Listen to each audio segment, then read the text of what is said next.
Salam, selamat pagi untuk kita semua. Perkenalkan, nama saya Timotius Sabuna. NIM saya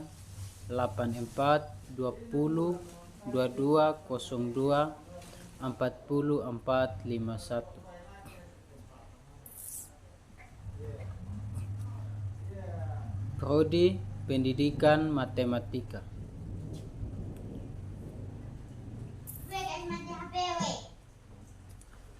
Pendahuluan. Bahasa Indonesia merupakan salah satu identitas utama bangsa Indonesia yang berfungsi sebagai alat komunikasi, pemersatu, dan simbol kebanggaan nasional. Dalam penggunaannya, istilah bahasa Indonesia yang baik dan benar sering digunakan untuk menunjukkan bagaimana bahasa ini seharusnya digunakan secara tepat dalam berbagai situasi. Latar belakang. Bahasa Indonesia memiliki peran strategis sebagai bahasa nasional yang ditetapkan sejak Sumpah Pemuda pada 28 Oktober 1928 sebagai alat komunikasi. Bahasa ini menjadi sarana pemersatu di tengah keberagaman suku, budaya, dan bahasa daerah. Untuk memastikan efektif dalam kejelasan dalam penggunaannya, konsep bahasa Indonesia yang baik dan benar diperkenalkan. Bahasa yang baik mengacu pada kesesuaian menggunakan dengan situasi dan kondisi, sedangkan bahasa yang benar berlandaskan kaidah tata bahasa yang baku, seperti yang diatur dalam Pedoman Umum Ejaan Bahasa Indonesia. Konsep ini menjadi penting untuk menjaga wibawa bahasa Indonesia sebagai alat komunikasi ilmiah, resmi, dan sehari-hari di era globalisasi. Pembahasan. Bahasa Indonesia yang baik dan benar merupakan konsep yang menekankan penggunaan bahasa sesuai dengan konteks, komunikasi, dan kaidah yang berlaku. Istilah ini mencerminkan dua aspek penting dalam berbahasa: kelayakan baik dan ketepatan benar.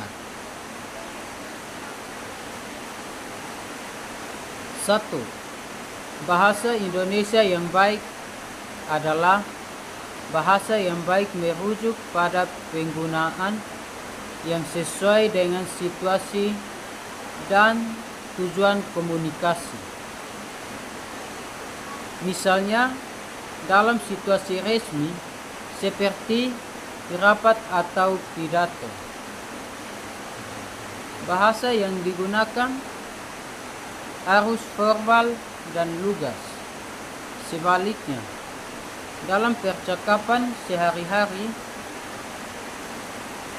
bahasa yang santai dan informal dapat diterima asalkan tetap efektif. Kemampuan menyesuaikan gaya bahasa ini mencerminkan kecakapan berkomunikasi yang tinggi. Yang kedua, bahasa Indonesia yang benar adalah bahasa yang mengikuti kaidah tata bahasa, ejaan, dan struktur kalimat yang sesuai dengan Pedoman Umum Ejaan Bahasa Indonesia, serta tata bahasa baku, misalnya penggunaan tanda baca pemilihan kata dan penyusunan kalimat harus tepat agar pesan yang disampaikan jelas dan tidak menimbulkan kesalahpahaman. Yang ketiga, fungsi bahasa Indonesia yang baik dan benar.